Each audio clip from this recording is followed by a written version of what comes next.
I'm Logan Crawford, and right now on the Global Book Network, we're turning back the clock to 1968 Montgomery, Alabama, with a powerful book. It is called Colorblind, a novel. And it's written by a terrific author. Her name is Leah Harper Bowron. This powerful coming of age story follows young Lisa Parker and her teacher, Miss Annie Loomis, as they confront racism, bullying, and the injustice of prejudice. Together with raw emotion and timeless themes, Colorblind is a gripping novel about courage, resilience, and the power of standing up for what's right. We're delighted to have this very talented author join us here today. We thank the team at Atticus Publishing for helping us put her on TV today. And we ask viewers like you to support authors like her by subscribing to our channel and by purchasing her amazing book. The links are below the interview. Leah, thank you so much for joining us here today. It's my pleasure. You're from Alabama. This book is set in Alabama. How much of this book is based on your own real life experience? Most of this based on what I experienced as an 11-year-old in Montgomery. I embellished that to make the story more entertaining. So it's a little bit fictionalized, but it's basically your story. So tell us your story, what it was like growing up, going to school in a time when racial hatred was evident and segregation was in full force. In Montgomery, we had an African American maid who worked on the white part of the family, and then went to an all-white school. When integration started in Alabama, they decided to bring an American teachers to white schools first before they bused any African American children to the white schools. So this story is about my experience with my African American English teacher. Wonderful, wonderful. And the character you created for the story is Lisa Parker, and the teacher is Annie Loomis, correct? Yeah. Okay, so tell us a little bit about Lisa Parker and her experience with Miss Annie Loomis. That always want to get good grades, please her parents, and she heard stories from her mother at home that her African American teacher probably wouldn't be that smart. Hmm. And but Lisa went into class with Miss Loomis with an open mind and grew to love her. She was a wonderful English teacher. That was Lisa's favorite subject. And even though Miss Loomis was scared to teach this all-white class, she did a wonderful job. And Lisa knew then that what her mother had said was not true. Amazing, amazing that Lisa and Annie were able to have a great relationship despite the backdrop of the times. And in real life, this is your story. You had a teacher, an English teacher who you really connected with, who was African American. Yeah. Tell us about your real life experience with her and why you connected with her and why it was such a special bond. Well, because of my being born with cleft palate and cleft lip, I was teased students at school. And then Miss Loomis was teased because of the color of her skin by these same bullies. And so Lisa formed a bond with Miss Loomis because they had the same problem at school, how to overcome these bullies and not let it get to them, and how their relationship was formed. So you both were a little bit different in a way. You had the problem with the cleft palate and the cleft lip. She had, quote unquote, the problem of being Black, and you both were treated unfairly by the people around you, right? Yeah. Yeah. Amazing, amazing. How long did you have her as a teacher? Was it just 1 year? Did you have her for multiple years? Tell us about the relationship. Just 1 year. Just for the subject of English or for other subjects as well? In grade, started getting us ready for junior high school by having us change classes. We had different teachers for class. Mm-hmm. Gotcha. Gotcha. What do you think it is about? I know there was a connection because you both felt like you were excluded by folks, but what else was it about this teacher that all these years later you'd actually write a book about that relationship? Came to school and started teaching. He would tremble at front of the classroom. He was visibly scared to be there. But um, most of the class accepted her and did our homework like we were supposed to. And she just became stronger with each week of school. So by the end of the year, she was smiling and her speech was very direct and clear. And I just respected her so much. Mm. So what grade was this? Like fourth grade if you were 11 years old? Fifth grade. Fifth grade. Okay. And how many grades did that school go up to? The sixth grade? Yeah. So you had one more year in the school after fifth grade. Did things get better for the Black teachers? Thank you. Yeah, I guess the students had gotten more accustomed to them, had realized that the ghost stories that their parents perhaps and others had told them weren't true, weren't accurate, and that they were just people like you and me, like anybody else. And yeah, and some of them were exceptional, of course, like the teacher with whom you really had that great relationship. Have you envisioned this as a movie, perhaps, or a TV series? To teach it to junior and senior high school students and show them the face of prejudice and how you can overcome it. Yeah, I think that'd be wonderful. I think it'd be wonderful as a, TV series or a movie. And I also think, like you said, as required reading in schools, because children of this era might not realize how not that long ago, a lot of people had it pretty tough in this country, right? Yeah, yeah. You've lived your whole life in Alabama? Tell me how things go ahead. There's Yep, yep. And tell me how racial relations have improved over the course of your lifetime. so much better now in society. We're a blended society now. I mean, I can go to the grocery store in my neighborhood and see all different races in the store.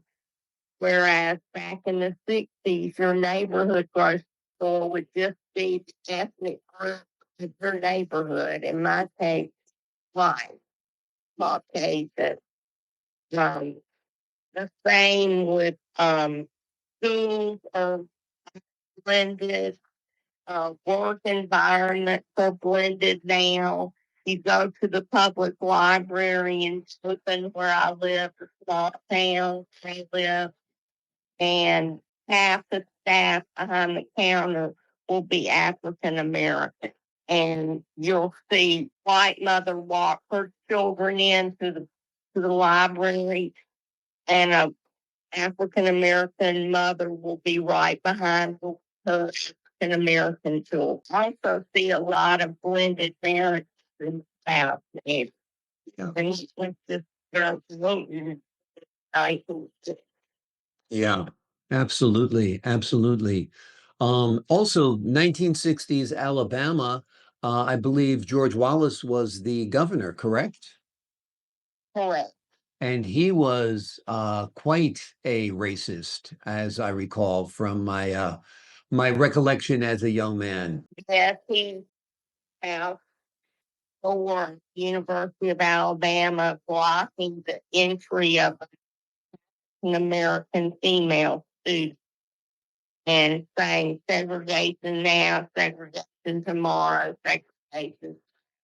Yeah, yeah, We went from that extreme to much more what is called blended society.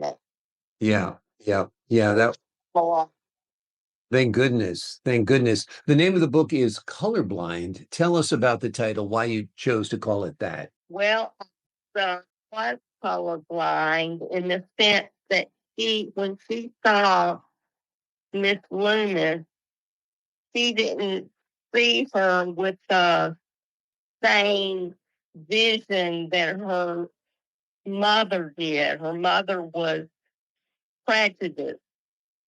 And but Lisa, it was like she was colorblind. She did not pay attention to the color of Miss Loomis's skin. It was the character of Miss Loomis and what she stood for that drew Lisa to her. Oh, yeah. Part of the story also deals with a mood ring. Tell us about that part of the story and what it symbolizes.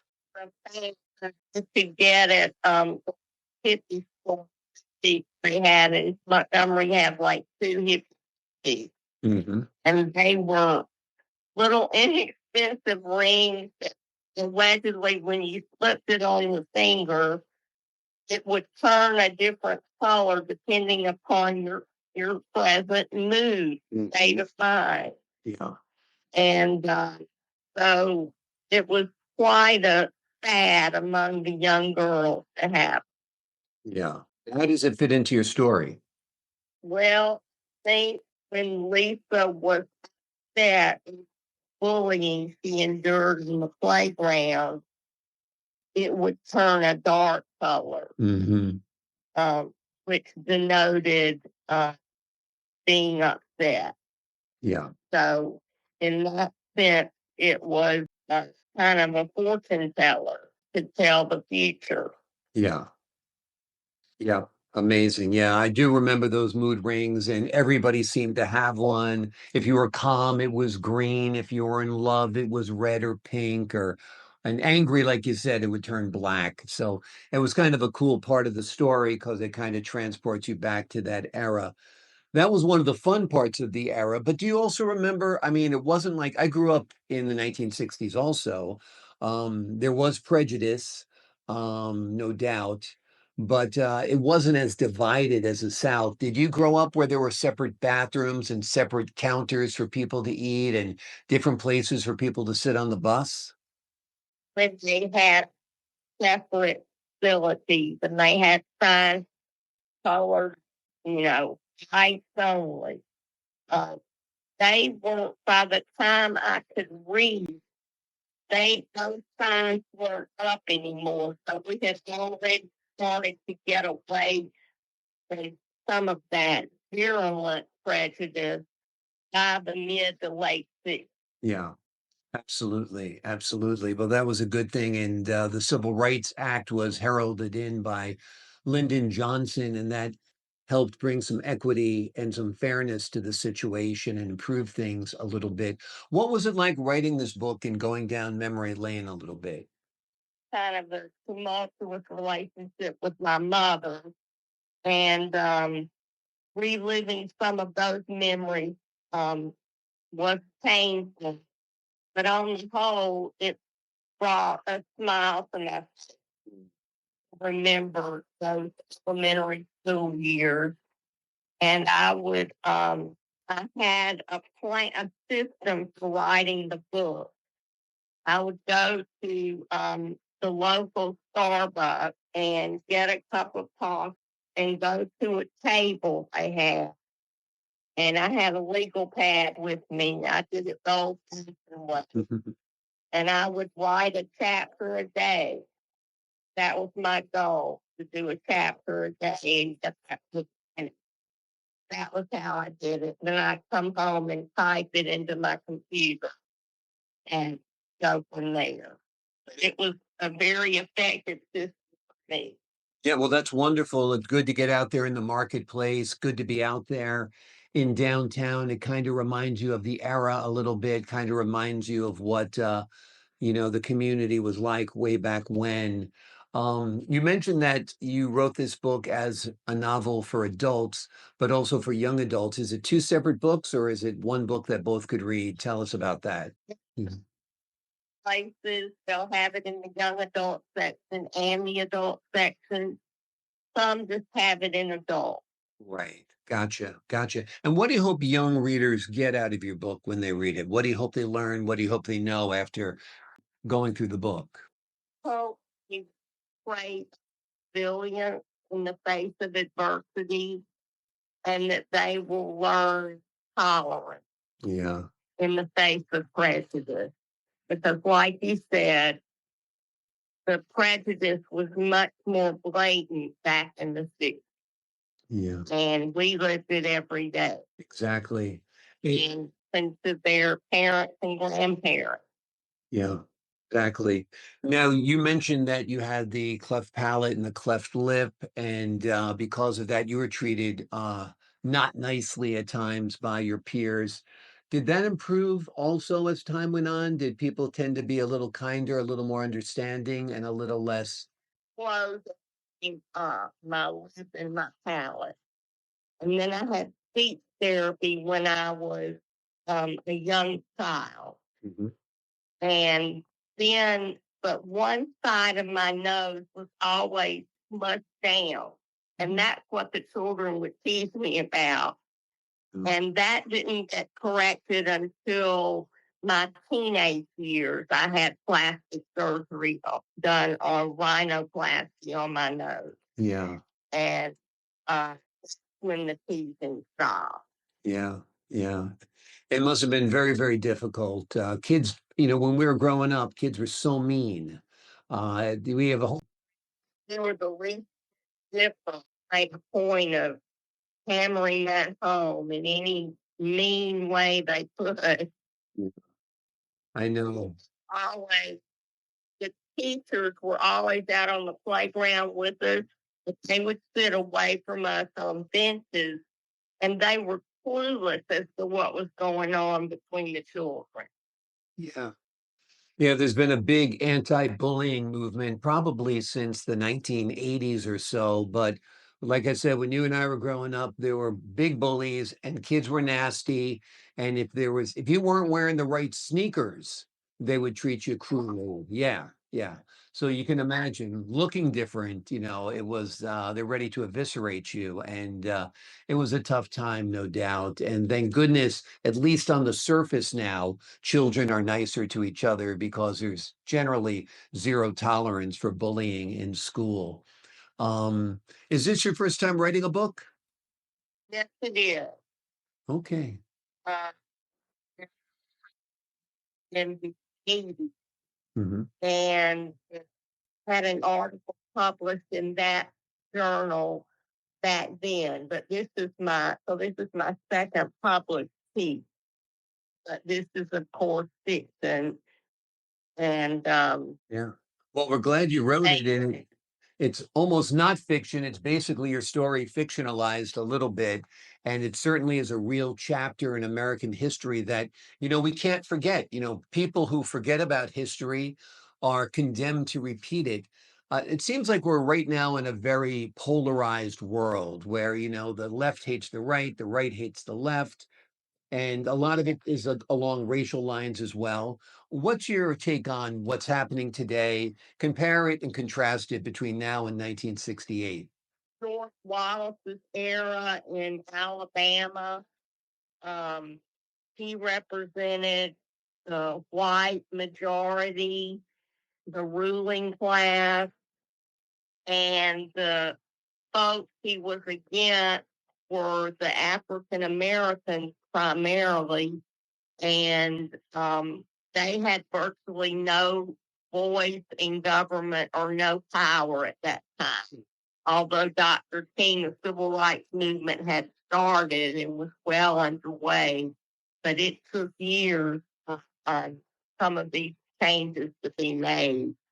Nowadays, like you said, it's a very polarized society between the two main political parties.